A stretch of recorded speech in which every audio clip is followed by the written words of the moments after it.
Coming to you live from downtown Detroit, this is Benzinga's PreMarket Prep with your host, Joel Elconin. This is a volatile puppy here, isn't it? And Dennis Dick. I'm bidding a penny.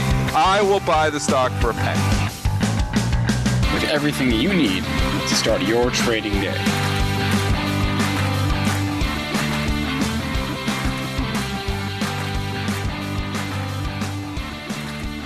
Good morning, everybody. Welcome to this Tuesday edition of Benzinga's PreMarket Prep. Spencer Israel here with Joel Elconin and Dennis Dick.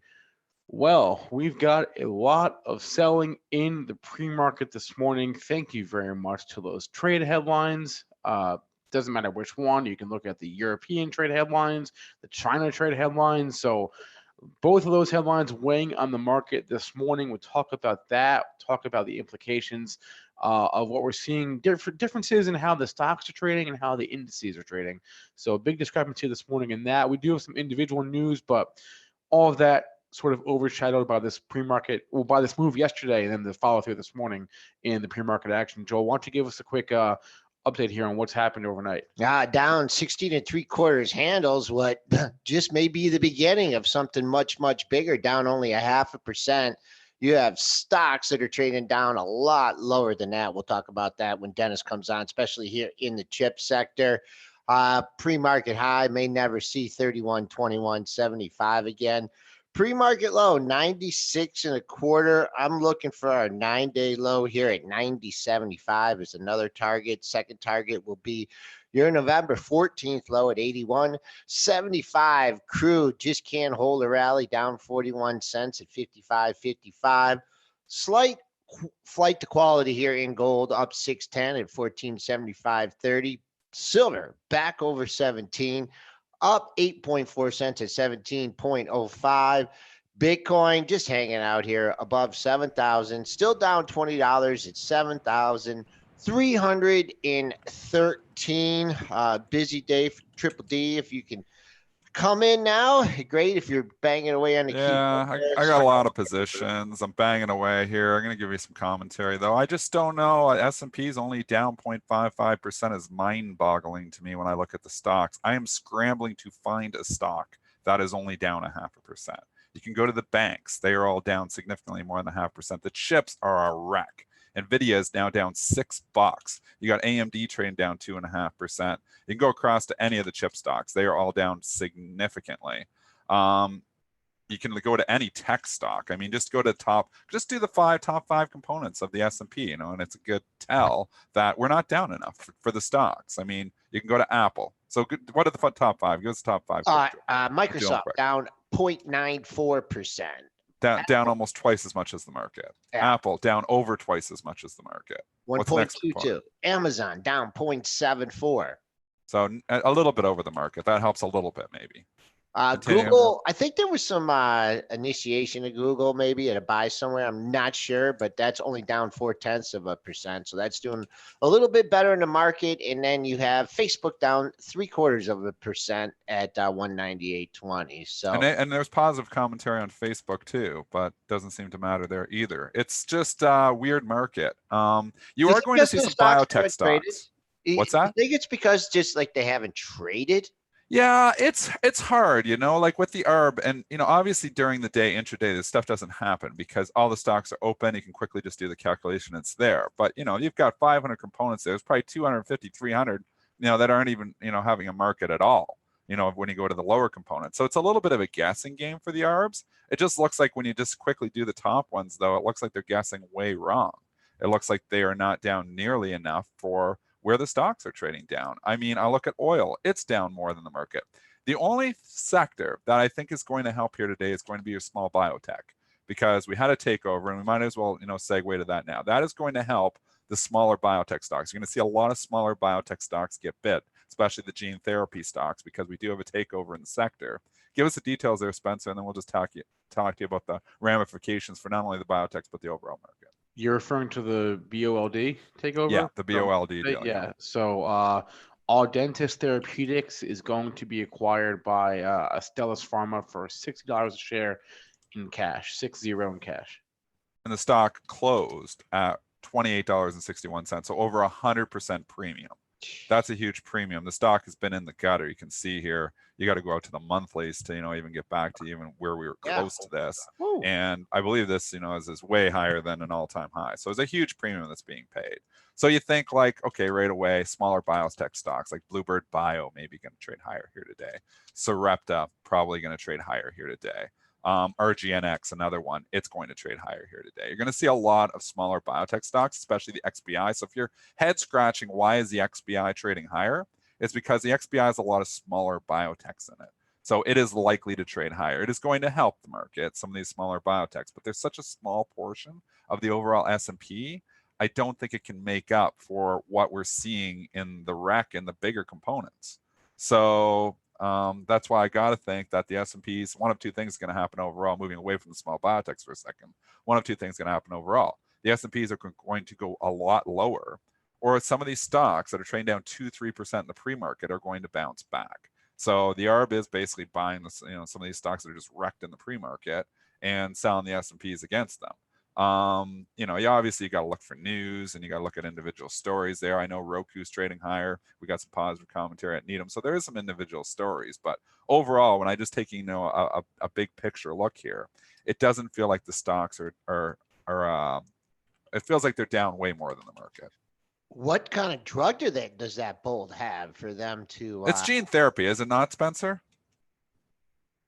Aren't they all gene therapy stocks? To be honest, I don't know. I can look real quickly, but I'm pretty sure they're all gene therapy. These smaller biotechs, I don't. Yes, it is. Yes. If somebody can confirm, I'm pretty sure it's gene therapy. You're right. I'm just going from my head. Yeah, you're right. You're right. I know I trade like in, obviously a couple of the other stocks I just gave you those mentioned. Look at your gene therapy stocks. There's probably 30 of them out there.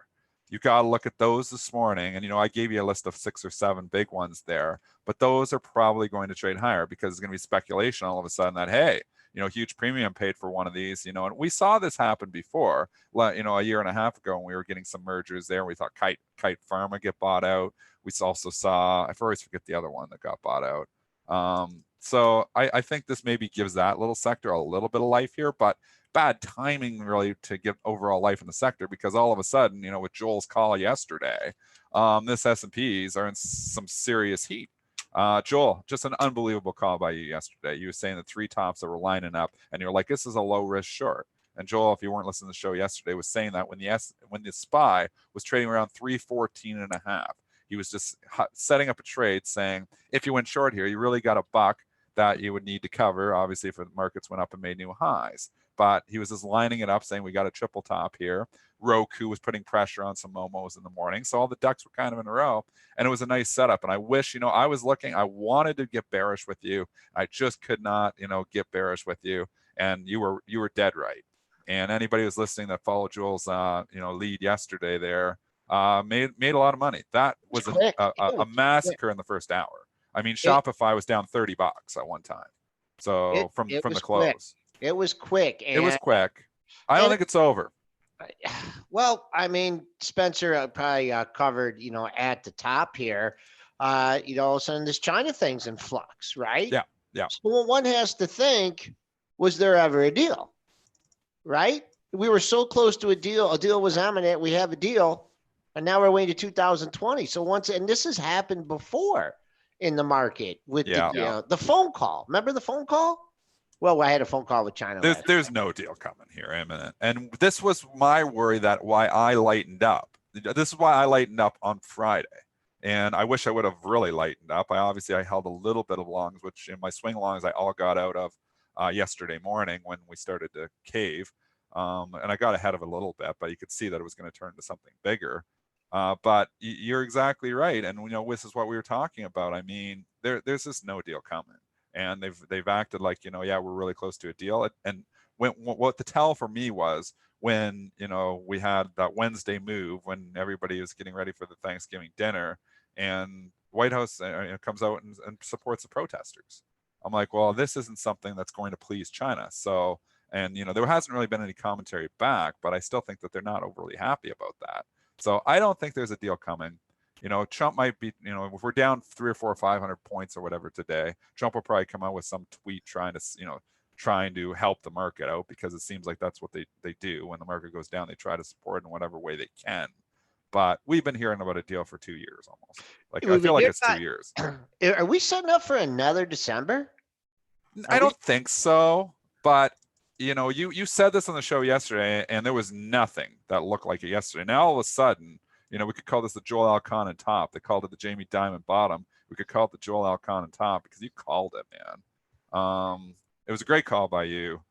The S&Ps are down here again. I think we're going to be down a lot more here by the time we open here today, because the stocks are just way down, way more. I mean, we're leaking here now. We just lost 2.5 more points. I think we're going to lose another 10 handles before we open. So just my opinion. And look, as we're continuing to fall here, I'm being proven right just even in my sentences here. But it's the stocks. The S&Ps just aren't down enough as stocks. So we just fell 5 handles here. Since I went on a little rant, but obviously it's just the ARBs are waking up and they're like, Nvidia's down 3%. You start looking at all these components and you think, how the hell are the S&Ps only down that? So, and there's other commentary happening here right now too. But I mean, Disney's down over $2. This is a lower beta stock typically. Disney obviously had a rough day yesterday, and it's a little more beta since the whole Disney Plus has come out. But still, I'm scrambling to find stocks that are only down 0.5%. Now the market's down 0.67%. I think the S&P is going to be down more than 1% by the time we open. I think, my opinion.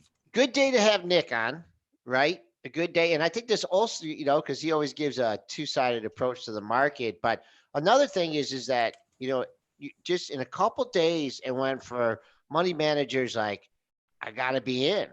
I got to be in. I got to be in these stocks at year end. The market is kicking my butt. I got to be in. It's kicking their butt now. And now they're thinking, well, I got to be out. I don't know if it's full. I don't think we're in a full panic here yet. I think it spooked everyone though yesterday, and it's not surprising you get follow through. That's why I came in here short this morning, because often you get the follow through. Obviously, I wasn't short enough. I mean, this is unbelievable that I did not see the stocks getting whacked as hard as they are, and the S&P is only down 0.67. We could keep saying that throughout the show. I do the ARB. It makes no sense right now. It didn't make sense this morning. It really didn't make sense. We were down 10 handles. I was like, we should be down 30. And I went, and I put on a big short there when the SPY was up at 210.75. I'm up over $1 in that right now. And I wish I would have even been bigger, because it doesn't make any sense that the that the stocks. I think people just don't want to bid. I don't think people want to bid. That's the thing. Well, they're bidding S&Ps. So whoever was buying S&P this morning when we were only down 10 had no idea what the hell they were doing, because they weren't looking at the leading components at all. It was, and you can say, oh yeah, well, we had some commentary since then, but the stocks are down way more. It's just math. It's math. Got to do the math. Got to at least rough calculate it, and like I'm looking, like the financials are all down over 1%. What's only down 0.68% right now? I got bloody Walmart down 0.86%. That's the most defensive stock there is. Let me see if I can find one. You got to really scramble to find something that's only down 0.68%. I guess, unless it hasn't traded. How about except for Roku, but then you look at what happened to Roku yesterday. Yeah, but Roku isn't even in the S&P, is it? I don't even think it's part of it. I don't think so. So you don't have to look at that unless they put it in there recently. I don't think they did. No, there's no way Roku's here. Allergan. They're on the S&P, right? They're getting taken over. Oh crap! You're right. Damn it. but we are going to see, that's a one sector of strength. We are going to see some strength in the biotechs today, which we already talked about, and maybe it's going to roll into big bio too. I know Biogen had some positive numbers there just from some data they just released just before 8 o'clock. So that's one sector. If I'm looking for a sector that could potentially buck the trend and help out here today, it's the biotechs. I got to ask you about your Sarepta, Dennis. It was quite I sold it. Okay. I just sold it though. I just sold it 3 days ago, right around 109, because I felt like, okay, it's been a big move here. I was obviously way wrong on this, and I want to get back in. I do want to still own Sarepta. Obviously now it's going to be up here today because of the bull takeover, but I lightened up a lot of stuff yesterday morning. So I got out of my Etsy long. I that was actually on Friday. I got out of my Twitter long. I got out of my I'm trying to, what all the swing longs that I had, I sold them all. I sold them all yesterday morning, about 15 minutes after the open, because I could tell it was going to be, I even lightened up Shopify. I lightened up Shopify after the fact because Shopify had a really ridiculous rally in the afternoon. So I got the beats all morning down to like 312, came all the way back to 331. I was like, okay, I'm going to get rid of some of that too. I kept a little piece, but I lighten up a lot. Usually, when you're doing the long-term stuff, I shouldn't. The only one that I touched in the long-term portfolio was some Shopify. I think I'm going to get it cheaper. I think this is a Momo stock, and Momo's all of a sudden out of favor. So I think I could get it back at 300. That's why I lightened that up. But of all my swing longs, I sold them all. All right. What about this takeover here in the steel sector? I mean, holy mackerel. What is Cleveland Cliffs doing here? Down to $1.10? Spencer, give us the details. Yeah, they're acquiring AK Steel for $3.36 per share. Comes out to about $3 billion total. They're pounding Cliffs on this. Down to $1.10, huge volume, obviously. It's a smaller deal, like not just for Yeah. them, but it's a small deal period because both of these companies have obviously been in the gutter. I mean, we punished the acquirers. AKS is getting a lift, but is this all stock or what's the ratio here? I believe it's all stock. I didn't see any ratio that would indicate otherwise. Let me look through the release here. Do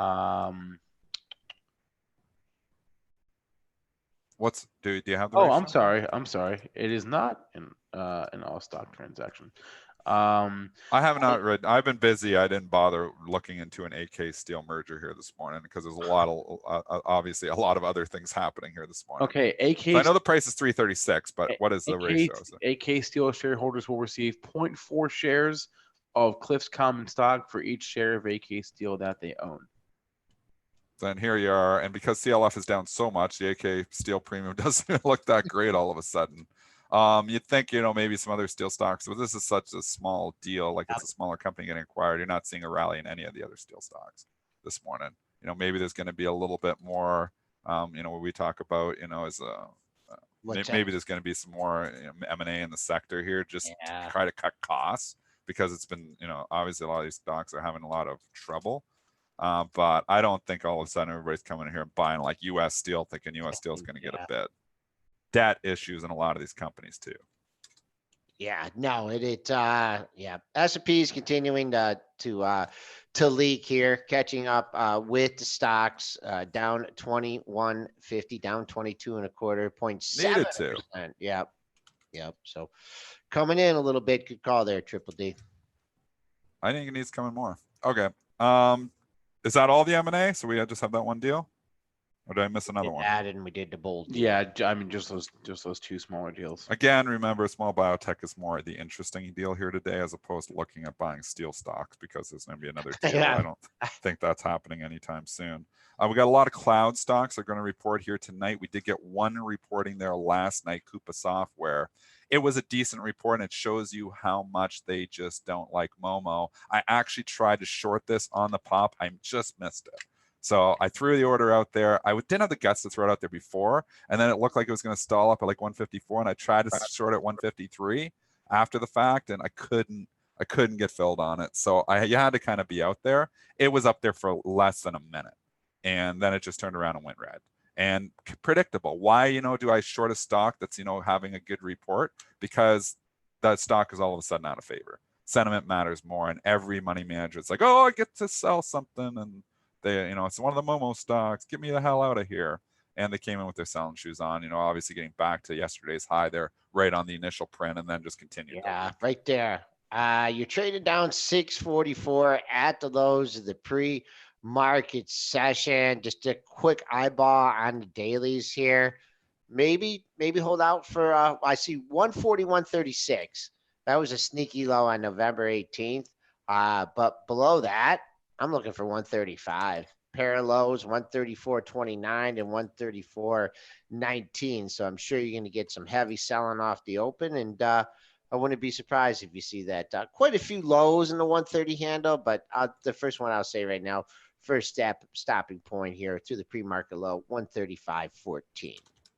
So reporting tonight, you're going to get Salesforce, you're going to get Workday. I'm still long workday and quickly giving back all of my gains in that. I put in the long-term portfolio. I wanted to sell it yesterday. I'm like, stop selling all of your stocks. You got to hold some stocks.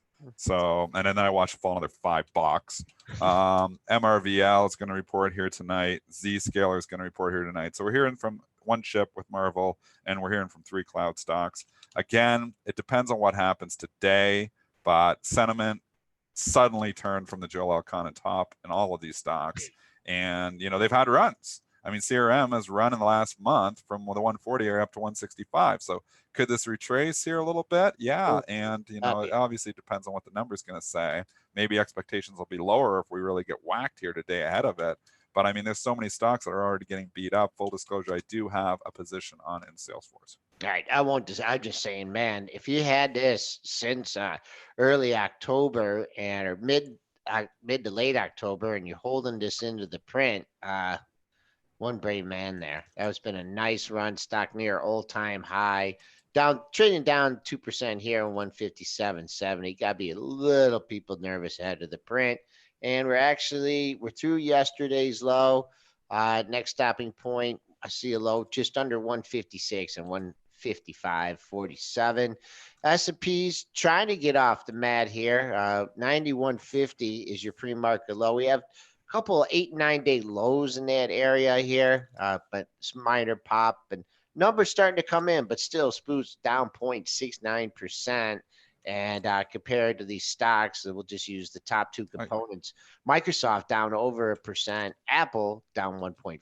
And you got to look at the Qs more on them, and the Qs are down 1%. So maybe on the Microsoft and the Apple, the top components. But I'm just saying, like the banks, retail, Home Depot's down, 0.7. Home Depot's down more than the market, or actually at least as much as the market here right now. The only sector, obviously we're going to have some defensive stocks like Coke and Procter & Gamble that are going to hold up well. They always do in these sell-offs there, unless it gets to a real route where they just sell everything. But, I mean, you look here and you think, oh, General Motors is down 1.3% here this morning. you scramble it. Even that, that's nothing to do with tech. It's nothing to do with Momo. It's kind of defensive. And you look at it and you think, okay, well, this one, is maybe one that'll hold up well. Caterpillar's down $2.50. What's only down 0.7%? It's got to go lower, my opinion. Have you looked at the, speaking of, I've been saying that's 0.3% this morning. I'm going to keep preaching it. S&Ps aren't down enough. Have you seen Clovis Oncology lately? I looked at it the other day, but it's been a monster. Yeah. Boy, I mean, we have seen in the small biotechs, even the Crystal Biotech, I sold that one, shouldn't have sold it. I mean, that one's been ripping there too. All these small bios, especially after today, they're going to be showing some life. You're going to see small bio still rip here today. Maybe not Clovis Oncology. There's obviously some news there because it's trading down. I don't know what the headline, Spencer. What's the headline on this one? It's down 7%. On this morning? Yeah. Is there something on Clovis? Not that I saw. No. Maybe it's just because it's just been having so much momentum going. But anyways, it's down 7%, giving a little bit of it back this morning. You wanted to talk about it, Joel? Well, no, I mean, it's quadrupled here since early November. And I remember seeing the initial news on it, and I just can't remember what it was. What we do yesterday. We're trading down here. I'd keep an eye on that close from yesterday at 16.43. They'd been adding like $2 a session in the last 2 prior sessions. So see what happened. I mean, if you're looking at this from the long side, I'd be just looking at getting back to yesterday's close. The reason it's going opposite is because it had such a monster run. But, quadruple here since early November. I mean, it seems like the market is banking on Clovis being taken out. That's the only explanation I can find for the move here. So there's going to be some more M&A, and I don't know about Clovis Oncology. I don't follow the story closely enough, but we could see some more small of these biotechs get picked up. I would say the 2 areas where I am the most underinvested are banks and biotechs. I would say, and see, biotech is almost my biggest holding. It has been for years. Yeah. Yeah. You got in, a lot of those. I've been in a deck for a decade in a lot of them. Yeah. Yeah. And they grew. Like, it wasn't one of my biggest holdings, but they just grew so much that they ended up being my biggest holdings. I've tried to lighten up, and I've lightened up a lot of them. But, sometimes that long-term investing works. And all my biotechs that I had, if I would have held them all, and obviously I still complain about the Genentech. That was one of my biggest positions, and it got bought out. I didn't want to sell. And that thing would be huge now. It was DNA back in the day, got bought out for that? Yeah. That'd probably be $500 stock that was still around. But sometimes they buy them out and nothing you can do. And what's interesting too is if you took the mantra after the election about what's going to happen with Trump and the biotechs and the healthcare and the money being cut back. I mean, talk about doing the opposite here. Really, at least a lot of these stocks have thrived, and so I don't even know what's happened. What's happening on our healthcare legislation? Spencer, have you checked that? Do we even have anybody in charge of healthcare, or is that just kind of? Is that just one another? I'm sure there is somebody. I don't know who there is, but here we are down 21.5. We got Nick coming on in 9 minutes. We have imbalances here in a few minutes. Well, they're out already. Imbalances come out at 8 o'clock now. That's Remember, right. they changed last year. So imbalances. They're small. They're relatively small compared to where the stocks are, People but they're are going to get scared. bigger. Yep, people are scared. I'm scared. No, you're not scared. A stock that was trading up, Tesla. Full disclosure, I do have a small short position and a bet with Jeremy. Jeremy, if you're listening, stock is holding up really well. It goes opposite the market. It has for a long time. I had no idea why. There is almost no correlation with Tesla in the overall market. I saw somebody tweet yesterday. I don't know who it was, but they said, oh, Roku's down, so Shopify is falling already, and Tesla's next. I'm like, well, Shopify makes sense with Roku. I've talked about that relationship for a while. Obviously, there's no fundamental relationship, but they're both heavy Momo plays.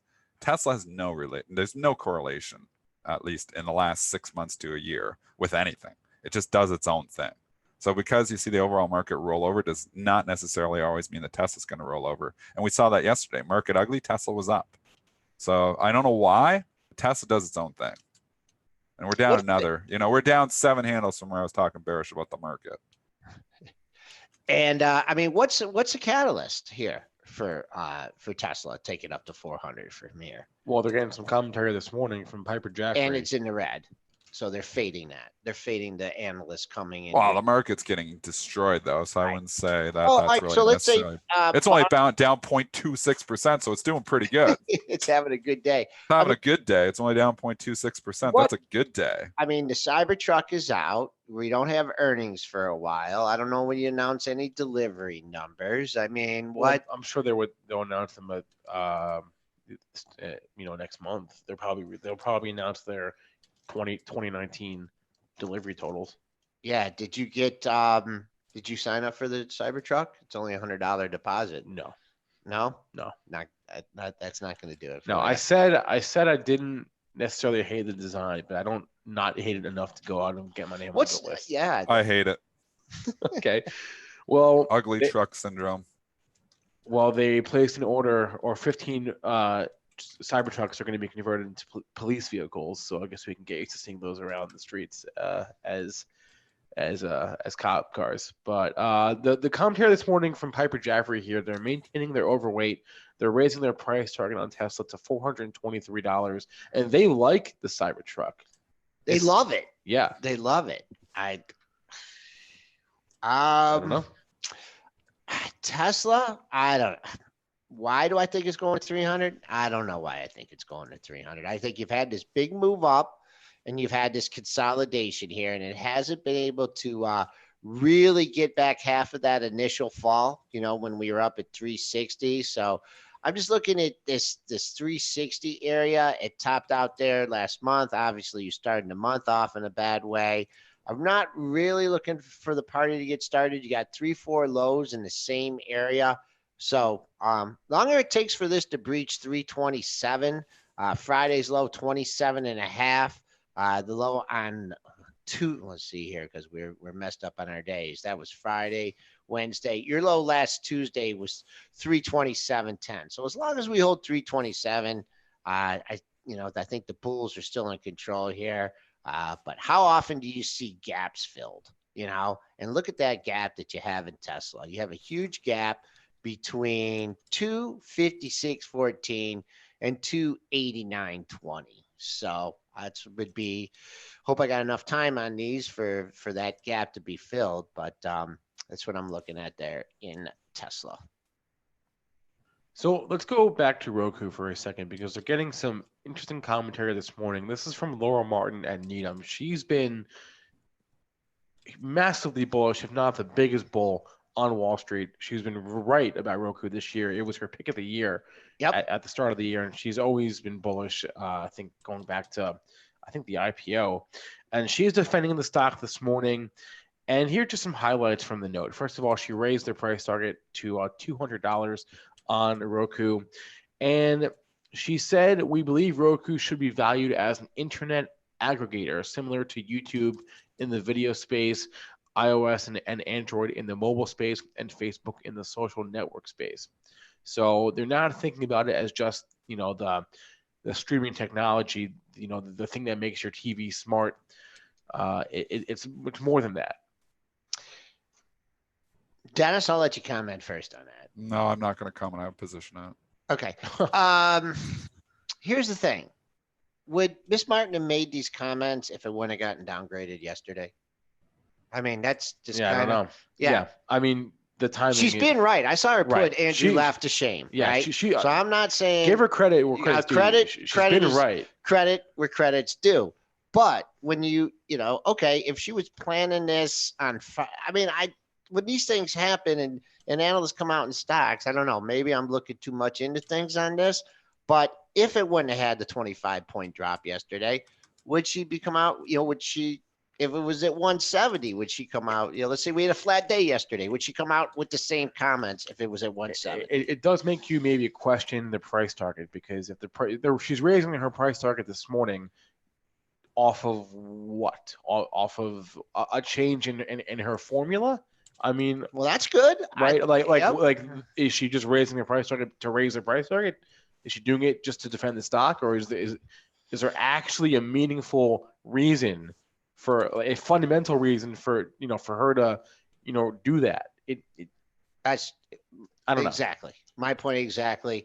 I mean, you lose 25 points and you get 233 back. I would say. She's been good. She's been right on the stock. I would, this brings yesterday's close into play here, 136.07. So I would call that, your first support level. And now that 132.40 has people scratching their head, right? Because that was a low for yesterday. We'll see if that's defended. S&P is just taking another leg lower here. We have taken out 30.90 level, trading into 30.80 held. So goes one of my targets at 90.75. I'll just go for another one. The stocks keep going lower. So it's like they're trying to play catch up with the stocks. The stocks keep going lower here. It's still got to go a lot more. Yep. So they're hitting. Keep going. Twitter under $30. What else? Bank America. Holy mackerel. And I was having this discussion with the chief, and theoretically higher interest rates are good, right? Good for the banks, right? But they're also kind of bad for the market. So that's, when you get in this kind of environment, the market's getting killed, and because of higher interest rates, I don't know, it doesn't make me want to rush out and, buy the banks. Got Bank of America down 41 cents here. Now that's down more than the market with TLT trading up here, but we'll see, because a lot of people were looking for Bank of America to bust out, go to $35. Long consolidation up here at 33. Let's see it. Big move. It's already moved its average daily range, right? 40, 50 cents. So we'll see what happens here in Bank of America. Is Nick in the green room? Not quite yet. Let's do one, the other earnings report from this morning. Really, the only one that interests us is Lands and the LE. They beat on the top line. Good and for them. Actually, so the EPS 11 cents versus 9 cents. Sales missed 340 versus $349 million. They said Q3 comps were up 8.3%. E-commerce sales up 7.4%. They gave some guidance as well. The Q4 sales guidance is in line, and the fiscal year sales guidance is also in line. Good pop. Not bad all around. No, not bad. Lands End, long consolidation period here now, showing a possible move to the upside. Your initial spike took it to 13.25 on very, very little volume. To me, $13. Let's see what happens there. We're 39 cents away. You had a high at, oh wow, right at 13.20. That matched that pre-market high matches your September 19th high, but you have leaked 60 cents off that. So let's see if there's some, I don't know, it's a NASDAQ stock because we can't see, haven't been at 13 in a while. I think get the rally to continue. Let's see what happens at $13. Paul W. question, profit stop after hours, good or bad? Market's illiquid.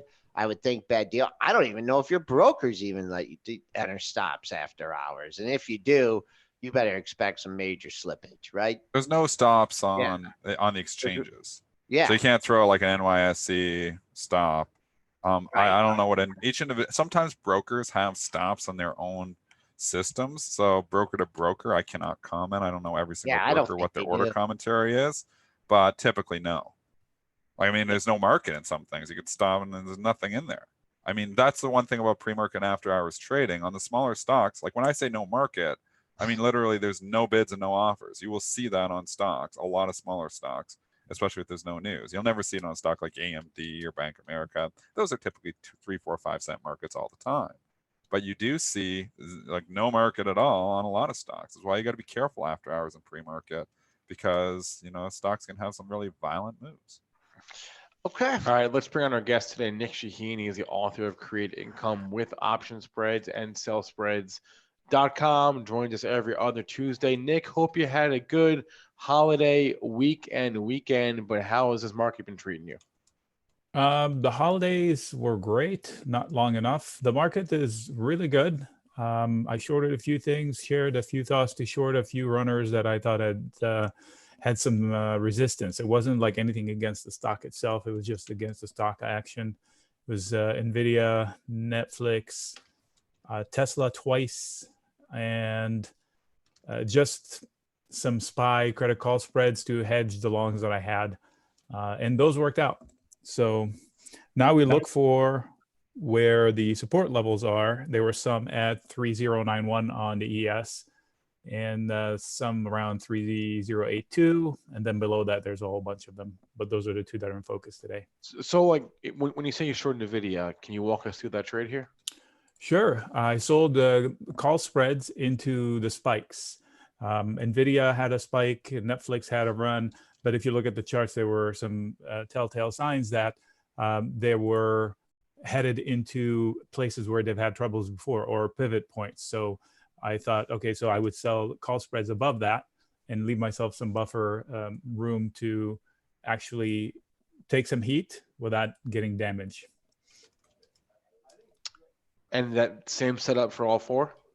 Yeah, same idea. The one difference is that Tesla was the truck headline, and it running on the truck sales was ridiculous because I believe it ran on the small car, the Model 3 sales, where they sold 400,000 in the span of a few days. And it was the same idea, and it didn't do a lot for the stock itself because pre-selling on a deposit that's refundable, especially that it was less than last time, was ridiculous to me. The truck was ridiculous as an idea right now. And then they come out with the headline. It rallied on a headline that he actually did absolutely zero market research before he launched the truck. Was like, what is going on in this world? So I stayed with the call spread. So those worked out. And again, it wasn't against the company itself, but it was against the price action. So NVIDIA, there was some definite resistance. So I took a risk at 230 level and short term. So those will work out. Also shorted some Shopify, and those will work out. So it was just some momentum stocks that were rallying into some resistance. The one that gave me the most trouble was Netflix, but it too will survive too. So I've got this chart up that you shared of the S&P futures. Can you kind of just break it down for us here? Sure. So the S&P, the idea is to see what happened at this level in prior period of time. And not too long ago, we were here in November 21st, for example, there's a cluster of support exactly where we are right now, which happens to be this period's point of control. So that orange line is where actually most of the buying and selling happened. This is actual volume profile information. So it's not going to be, it shouldn't be butter on the way down. It should provide some support. And even then, if the orange line fails, there's another cluster a little bit lower at towards a 3080, 275. And even then, really the breakout happened at the two white lines on the bottom left-hand corner. That's where the pinch was, according to my chart. And my target was the end of the white line on top, somewhere around 31.23. So we exceeded my target. And I'm okay going back all the way down to that level 30-30-ish, which was the initial breakout. So a few red days are not going to change the trend. When the trend breaks, then we start talking what CNBC was talking yesterday. They were out in full force. He said gold's on a tear. And if you pull up a chart of gold, gold has been setting lower highs since the high that it had a little bit ago.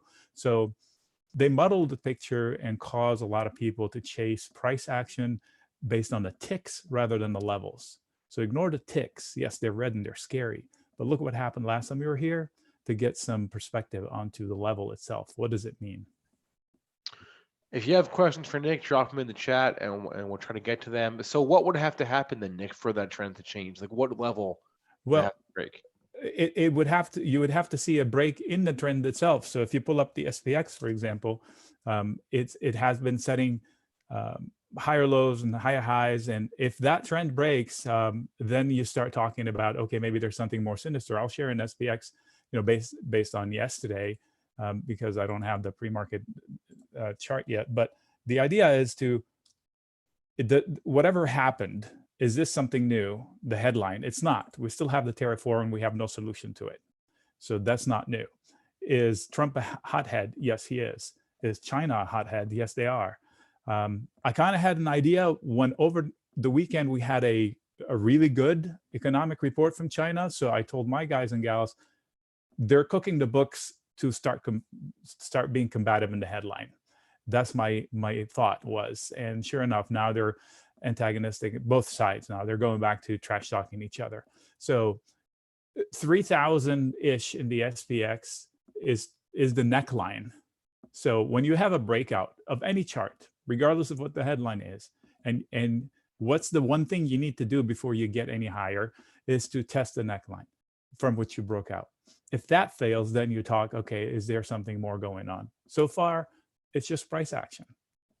Turn off the news until you see a change in the actual fundamentals. The Fed is still in it.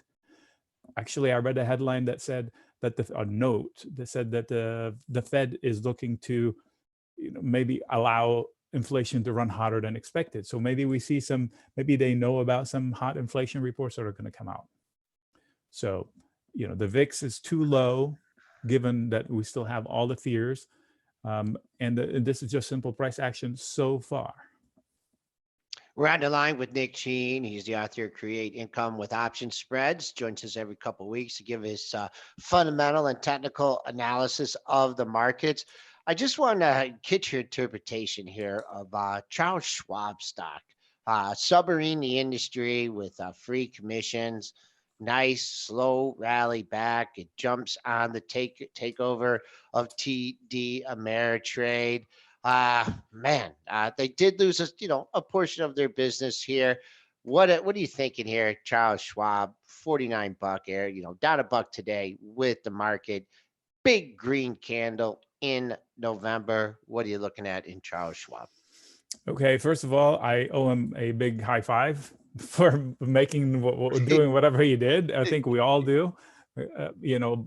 How is that good for their pocketbook? As a company, I don't know enough about it, but I can tell you that I wouldn't chase the pop the way it happened. And the only reason for that, not because I know what's going on with their P&L or anything like that. I hear that they're acquiring more customers because of it. They're getting the accolades for it. But from a price action, so I just shared a weekly chart, and it kind of like declutters things. And it shows that it just spiked into a cluster where was an accident seen back in 2018, October. So it just got back to its accident scene from the last correction in October, whereas the markets have buried that. So not an ideal place to start long and a perfect place to book longs. So whoever was long the breakout of the descending lower high trend off of, like, say 44, hey, good job. I would trim some or sell some calls against them or something. But this is a ledge, and onus is on the bulls to take it back and prove that they can creep up above it. Nick, some tickers being thrown out in the chat here. I guess I'll just start with Uber, since we've talked about this before with you. I guess we know that you're long, but just pull up a chart here and tell us what the chart says to you. Okay, so I'm long, and you remember last time I was here, you asked me if I was going to sell puts in it, and I said no. I lied, because right after that day, or maybe during that day, I can't remember, rhetoric got so bad that I said, you know what, this is capitulation. I couldn't hear anybody that actually said anything positive about it. I was like, I'm going to sell puts, and I sold December 24 puts, and I collected $1-ish about it. So now I'm even with my trade. Those are gone. Those puts I bought them back for 7 cents or whatever. So it is in a cluster as far as a price action, and it has limits. So I just drew a box around it, and I showed a chart. So as soon as it breaks out of the box, up or down, it's going to go in that direction. Right. So right now it looks like the sellers are coming in around 30-ish, give or take. But if the buyers can overcome that, then they can shoot back to 32 and test that ledge. 32 will be a cluster of resistance there. Support-wise, it has short-term support above 27. So arguably, things will have to become really bad, either in the whole market or specifically in Uber, or both. But I don't know if that will happen before another earnings report. So it's funny, before, when you were talking about it, I pulled up the daily and I said, I'm going to ask Nick if he put any significance on this gap fill that it had from earnings, and the resistance there at 30. And it looked like it filled the gap by a couple ticks. And I said, well, I better see what his chart looks like first before I ask him. And sure enough, there it is. But very important. I mean, if you could get some closes here over $30, then, you got to, right. You got another leg higher. But I could see the consolidation that you're talking about. You getting involved in these biotechs at all? No. I know it's very hard to control risk in those. Okay. I don't have an edge, and Correct. the charts are so violent that unless you catch a really clean entry or an exit, it's hard to do anything. Back to Uber, there's a candle. Sorry, I just noticed it. There's a candle on October 22nd. Draw the edges on that. It'll give you the second leg up line. Oh, look at that. If it ever gets there, 34. And the bottom of it is exactly the gap you're talking about. Yeah. So 1022 candle is the most important one for the next move higher. Nick, what about Micron here? Question from the chat. Okay, so I haven't traded in a while, and it averted disaster a little bit ago, and now it's in a precarious position because this is a stock that for some reason Wall Street loves to hate. I remember it falling down to 30 and them calling it a value trap, and it had a PE of 3, if not lower. So I was puzzled, but it is in the line of fire, direct line of fire of the China thing. So, buyer beware. If it falls hard, I would probably sell puts or put spreads in it. But right here, I can't buy it in a hope of rally. I mean, there are more exciting stocks to chase up, and this is a relatively safe knife to catch once it gets to a certain level. And up here, it's not at that level, in my opinion. So this is the daily. If anybody wants shorter term than this, I don't know if they want to do it while this rhetoric is going on. But 45 is the last bounce, with a mini bounce level at 46, just slightly lower. So those are the two immediate lines. I don't know where it's at this morning pre-open. This is based on the chart, the static chart from yesterday. Below that, there's another cluster of support between 43.50 and 44. And then one more here from Rob Hood. What about Wendy's here? What's the ticker on that? WEN. Tells you I don't watch it, right? So I'm surprised on that one, Nick. I don't eat there. I don't shop there. I don't trade there. Shocker.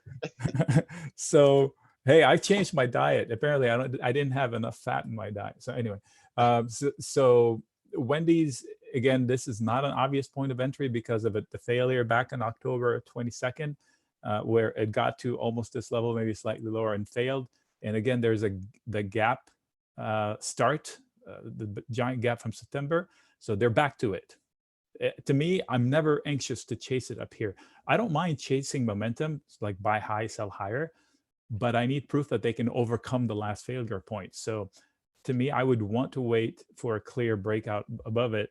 And I don't know what they're doing this morning. I can't imagine they're continuing to rally in a red market. And now it leaves the gap below. So, but here's the thing, as long as it's above 21-ish, the buyers are in control. So dips down to 21 should be bought on the short-term basis. So maybe they can dip, fail at breaking out again, but set a higher low and inch to break through that roof. And if they can, then they can set a new high.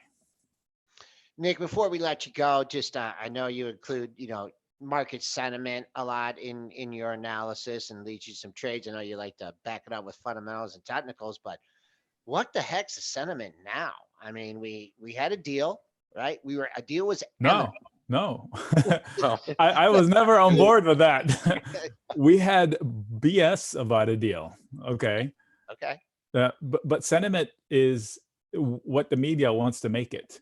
And yesterday, unanimously, the media was tooting the same horn, right or wrong. The headline, I posted the headline, go back on my Twitter feed. I posted 3 Reuters headlines, 2 in the same day, using the same headline, one positive, one negative. The same freaking headline.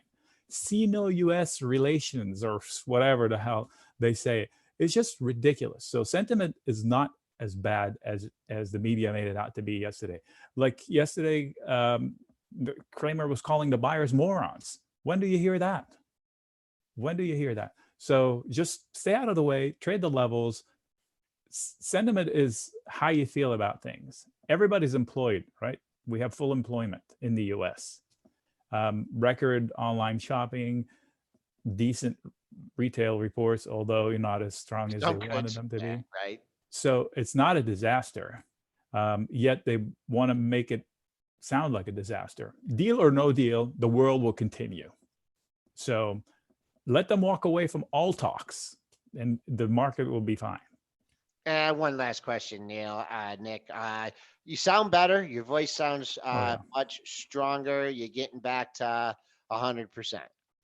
Definitely. I consider myself lucky. I had a lot to be thankful this holiday season. My wife also had a knee replacement surgery, so all in the same week. So it was an incredible couple months so far. I hope your son's helping you out. Yeah, lucky man. I can't complain. I appreciate the opportunity here too. All right, Nick, we appreciate having you on. Thanks again, and we'll talk to you in a couple of weeks. Talk to you in a couple of weeks. All right, 8:53 here, Joel. Have we stopped going down yet? We're just hanging out. Dennis, are you doing anything to support the market here? No buys on me for SPY. I'd just be selling into the reps here. Again, I'm not trying to instill panic here. We're talking a lot to the traders here. Let's put it in perspective. We've come a long ways. We've had a pretty good run, and we need to cool off a bit. It's the same thing like why I didn't buy the dip in Roku, because we needed to cool off a little bit. We were talking about that yesterday on the show. It was 148, 149, and people are wondering if you buy the dip. I mean, that's why you don't buy the dip, because it falls another 14 points that morning. So it's hard to just call bottoms here. This is going straight up. We need a period to cool off. We need a period to digest, the new information that, hey, there's probably not a deal coming anytime soon. And we need, that's really what we need here. It's just a cooling off period. I'm not liquidating stuff out of my portfolio. Like I said, I sold some Shopify just because I thought the rally yesterday afternoon was ridiculous, and I think I'm going to get it cheaper. I got to remember to rebuy that. Hopefully somebody in the chat can remind me if it gets back down to 300 to rebuy it, because I do believe in the long-term story in Shopify. But I'm still fully, I'm not fully invested, but I'm as invested as I usually am. So I didn't come in here and start selling everything on the long-term portfolio. I had 4 long swings on it. I was like, it's time to get out of the long swings. No swing trades. No long swing trades right now, because this market has turned. So, that's why, I sold my Twitter and I sold my Etsy, and I had one in Pinterest. I sold that because I thought Pinterest 2 days ago might break out over 20. Failed, did not. And, that's where we're at. So, things happen. You just got to be quickly, adjusting your trading tactics. And I think in this case, I'm leaning a little more to the short side of my trading right now, more than I have been. I've been leaning long. Now I'm leaning a little bit short. We have a big level up there, which is just 2% away. Isn't that far at 315? So as we get rallies into stocks here right now, I'm using an opportunity to maybe initiate some shorts, but long term, still fully invested. Yeah, no, I think if anything, you give a balanced approach to the market. We try, but I've been very bearish here on the SPY this morning because I have no idea what the ARBs were doing. At 7 a.m. they obviously just weren't in. The machines just were too lazy to get up that early in the morning, I guess, because they were out to lunch when the S&Ps were only trading down 10 handles. Now we're down 25. We start to look a little bit more balanced there. They're starting to catch up with the stocks, but they needed to, and they need to catch up more here. We still have a lot of stocks that are down significantly here, and the S&Ps are down. So I think if you're coming in here buying the S&Ps down 23, I think you're early. Yeah, I was talking with the buddy yesterday, and he asked me how the market, and I told him, and he goes, good. He goes, it makes me nervous when it goes up every day. And I'm like, you're not the kind of person that looks like the market makes an all-time high and then pulls back a little bit. You look at how much money you lost. And he's like, no, not necessarily to buy more, but it was just begrudging. It was just going up like every day incrementally. Yeah. And it's good for the market to, test it out. And gotta have some periods of cooling off. And you know how we talk about the book and the deck that I used to hold on the floor? It gets all stacked up to one side, right? And you were clearing out all those offers on the rally, and the bids were building up underneath because people, they want to buy it, on the dip. Well, you cleared out the top of the book now, and you're working on the bottom of the book. And, we'll see. We'll see how it happens. Spencer? It is a significant sell-off in the Momo names. I mean, there's still a lot of names that held up very well yesterday. We talked about biotech probably going to be okay here today. The XBI is just basically flat. We know there's going to be, some of the smaller biotechs that are going to get bid up on that BOLD deal. Yeah. But so there's going to be some stocks that trade higher here. But, you look here, and the TLT is up $1.43. So don't look to the banks for help because they're going to be weak on this. We know that when the TLT is up significantly, the banks are weak and the overall market's weak. So you got the little double whammy working at the banks today.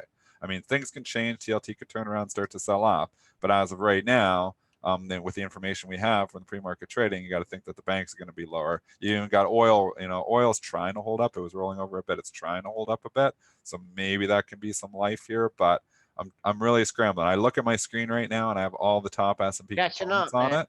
They're catching up. Yeah, I can see Roku trading green. It's not an S&P component, but it's a widely traded stock. But obviously, that's giving back over half the pre-market gain already. And I can talk about it now because I was short and I just covered it. Okay. Yeah, so I can talk about it now. All right, Spencer. Everything's red. Yes. Yep. Gold stocks are up. Gold's doing good. There is something else. A question here from the Peanut Gallery. Benzinga's own Luke Jacoby has a question for both you guys. And his question is around this very obscure ticker. It's a blank check company, TKKS. If you pull up a daily, TKKS, you'll see where his question is. November 15th. Why do they have these spikes down? Yes, exactly. Do you have any insight? Luke has asked me to ask you. I'm not doing that. These things do funny things sometimes, and the blank check companies. And What do you mean by you can blank just Google check? it. Google that. I don't want to butcher it, but it's basically just the company isn't really even operational yet. It's just kind of there. It's not kind of what really it is. A company. The company exists to acquire companies, right? And yeah, it's not got its own operations. Right. So these blank check companies are just there, and and they don't even move usually. They're just right around whatever price they are, and they don't move. Right. I mean, it's free market, right? So somebody could just all of a sudden say, "I want the hell out of it," and they sell it. I mean, they do. We've seen some of these blank check companies go up like 1,000% in a couple of days. So it's still, they're still, traded. Some of these things are traded there, and you will see, some funny things happen. But even though the company has no operations at all, that there sometimes is trades going on. So that's all. The best thing I can just say is it's freely traded. So sometimes you get a seller that wants out. I just looked at the chart and I said, do you have a profit in it? And he said, yeah. And I said, sell it. And he said, I already did. So I think he just. I don't trade any blank check companies. He just probably had I trade companies that have, operations, not just sitting there as holding companies. Yeah, that's what it is. It's a holding company. You know what? Doesn't do I just anything. want to do for Eric Nance here, Costco. And it's great run, great stock. Love the company here. I just looking at this like 295, 296 area. Let's call it 295. I mean, it was a bastion of support for almost a month here, late October, early November. You did get below it yesterday. You did close above it. But man, I just don't like what's underneath that. So if the market holds up, it closes above 295. I think you're looking good. I think a wall will be building back up at 300, but I just don't like it losing that. Is actually the sport is like 295 and a half, 296, and it did get below that. So important area of support here for Costco to hold. Remember, Costco is one stock, like people, will say it's got defensive nature, it's not going to go down much, but it's been running. It's had pretty good runs here. There's some people sitting on some profits. So this could, trade down here. It's not, out of the realm of possibility that Costco could lose $5 or $6 on a really bad day, even though obviously it's defensive and obviously people are still shopping at Costco. Same thing with Walmart, and Target, and all these stocks have had just such incredible runs. Do they need to cool off too? Maybe this is a cooling period for all the stocks that have been running, not just your tech stocks, that have the ridiculously high valuations. All right, Spencer, we cover everything you want We got pretty much everything on the list here. We didn't really get to too many other ratings, though there are not that many this morning of note. We noted the bullish commentary from on Roku and Facebook, and Google also had some as well, but not a lot in terms of downgrades this morning. So that'll be it for our show. Actually, there was a Netflix downgrade at Citi to neutral, but held up. It's still trying to hold up, but I think that candle yesterday will spook a few investors in Netflix as well. So a nice setup would have been at Netflix. If we were talking triple tops, look at from 3 days ago before, Joel. That whole 316.5 area was a nice setup. Wish I would have saw that chart, because obviously I've been bearish the stock for a while. That was a nice setup for the short. Yeah, actually, you were talking about that, and you're like, well, I've been look at that, 3 highs. I know, I didn't see that. Yeah, that's you for a stock like that. I mean, that's like that's like almost exact. Yeah. 316, 15, 316. Nice setup. 82. All right. Well, we'll be back with you guys in 23 hours. We'll see if the buy the dippers come in today. Market trying to get back to equilibrium now, but they just kept hitting the stocks lower. We'll be keeping an eye on the pre-market low. Tighten up the numbers on my sheet. So the last one I have is 81.75. So that's still 6 handles away. All right. If you missed any part of our show, catch our podcast or rewatch the show on YouTube. Please remember, all the information from our show is meant to be used as informational purposes only and not for investing or trading advice. Everyone, have a great rest of your day. We'll be back with you on Wednesday.